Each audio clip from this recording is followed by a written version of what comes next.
guys, welcome back to my YouTube channel. My name is Temmy and I am a YouTuber based in British Columbia in Canada. If you are just coming across my video, I film content on education, career and lifestyle, so life in general in Canada from my perspective. So if you go through my videos and this is the content that you like, please share, please subscribe, and stay tuned and we'll bring you more videos. So let me just go right into today's video. Today's video, I will be telling you top 5 jobs for international students in Canada. So if you're an international student, I understand that oftentimes, we come in as international students. So I was an international student, so talking from my experience and just what's obtainable around. I know that when we come to Canada, we often want to, set ourselves up quickly, find jobs and all of that. So I'm bringing you top 5 jobs for international students that I have seen people do over time. So number 5 on my list is sales associate. So sales associate is a good job and it's a good survival job, let me just say that. And a lot of students tend to do this because it is shift work, so it avails you time to go to class. It also avails you time to do your assignments. It also it's shift work, and you could do like night shift, morning shift when you're available based on your availability. Like it's something that you can balance school schedule with. And the typical earning for like a sales associate job is somewhere between $17 to $20 per hour. So sales associate, I'm talking about if you're working in like fashion stores, like clothing stores, jobs like working in Winners, working at Costco, working at Superstore, Walmart and the like. So yeah, a lot of international students do that, and they use that basically to live by, like a survival job. So yeah, it's not a bad thing for an international student at all to do. I'm bringing you to number 4 on my list. Number 4 is food service worker. So a lot of students also do this. So food service workers will be typical, like say you're working at McDonald's, you're working at some of these fine dining like restaurants around. So why this made the list for me is that some of these jobs, depending on where you work, you get extra tips, although they are not as high paying because most of them will typically do like minimum wage. So but where it falls short of being paid more, you get tips for that. And if it's a restaurant that is fast moving and people come around and all, so you get to serve your customers and then get extra tips from the day's job. And I kid you not, those tips that you get could be like 1 day's worth of salary, like an 8-hour shift. So it's also something that a whole lot of international students consider, and it's also not bad for you. And like I said, it also avails you shift time, so you're able to fit that into your schedule, and you're also able to do it without missing classes and juggling school and the work together. It allows that flexibility. Number 3 on my list is delivery and Uber driving. So this is like also a good one for international students, and I say this especially for people who are in bigger cities. So if you find yourself as a student in bigger cities, a lot of students do this, and the typical earning for this will be somewhere between $24 to about $30 per hour. So like I said, the target is bigger cities because then there are a whole lot of people, who are not mobile or who don't want to go out, and where they are ordering things from or where things are having to be delivered to them is quite far from their houses. So why not? And then people order food as well. So they use Uber Eats, they use Keep the Dishes, they use DoorDash. So you could sign up with like this companies, to become a delivery person, and you're going to earn as well, trust me. And also this one too, it's not compulsory. When you order things from there, they also put in tip for the drivers as well, so that's like a good job. And again, it offers you flexibility. Like, flexibility as an international student cannot be overemphasized, because you need to attend classes, you need to do assignments, you need to do, like, there's just a whole lot of things, group work. And also you want a job that you're still able to earn like something decent, because I mean, you can't work so many hours, so you're still able to earn like something decent and also not missing school for whatever job you're doing. Number 2 on the list is a teaching assistant or a research assistant. So typically, like in schools, especially in like universities, for people that are like doing masters, undergraduate, like PhD and all of that, so you could either be doing masters in like coursework or research work, but it doesn't matter. You could be doing coursework, and if you have an interest in something, and based off your rapport with some lecturers and all, they may say, oh, this is the research I'm working on, and oh, are you like, is this something you're interested in? And that way you are paid monthly stipend. It may not be much, but it's also not low. So considering like now, like a research assistant will earn something typically between like $24 to like say $27 per hour as well.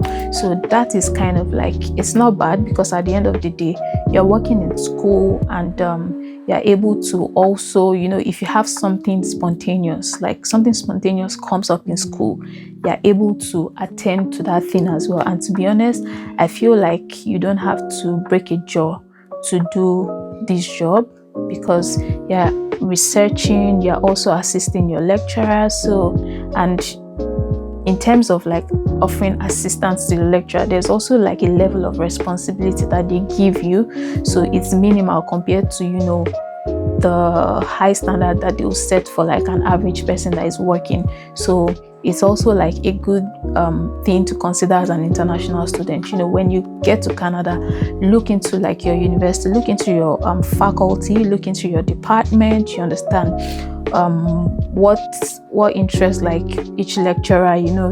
Just try to create that rapport with your lecturers and have that conversation with them, and who knows, you might be getting something out of it.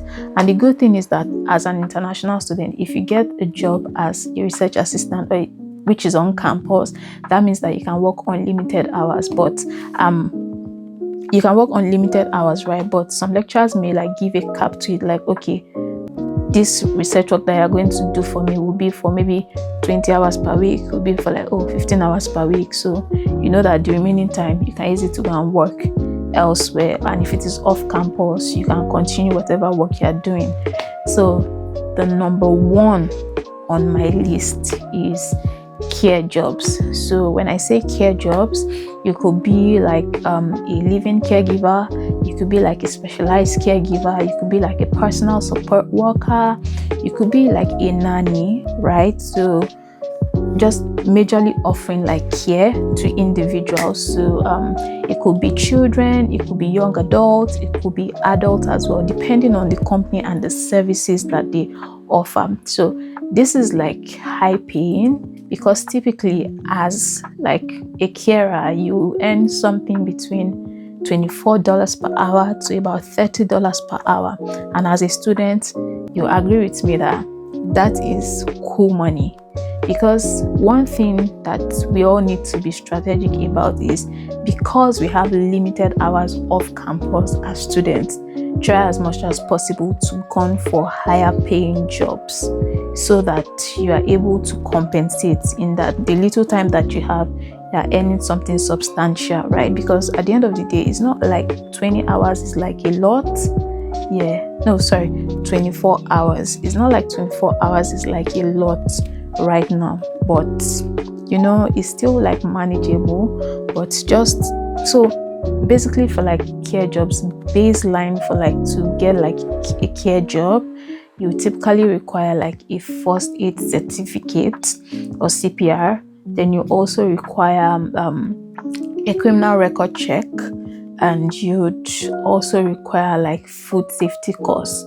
So those three are like baseline. Although provinces differ, and you know, some provinces they may require that you have certain qualification, or they may require that you have certain certification, right? So depending on what works. So I am in British Columbia, and I've had the opportunity to work as a carer as well. So I will tell you, like, majority of the companies here look for, like, they want to see experience. So I know you are going to be wondering, like, how would you get care experience, right? So think about the time when probably maybe somebody in your family was sick, was hospitalized, and then you had to look after them, right? So that's one aspect to think of. Think about maybe when you had to volunteer in, like, you know, all these social services kind of areas.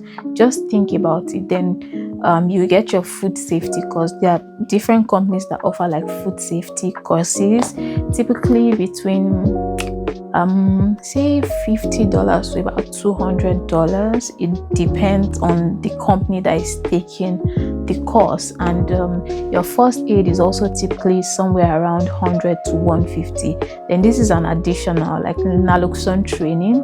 So if you can get that, there are also some places where you get free naloxone courses, so you can add that to what you are putting on your resume. You can, you know, spend that money to gain something extra.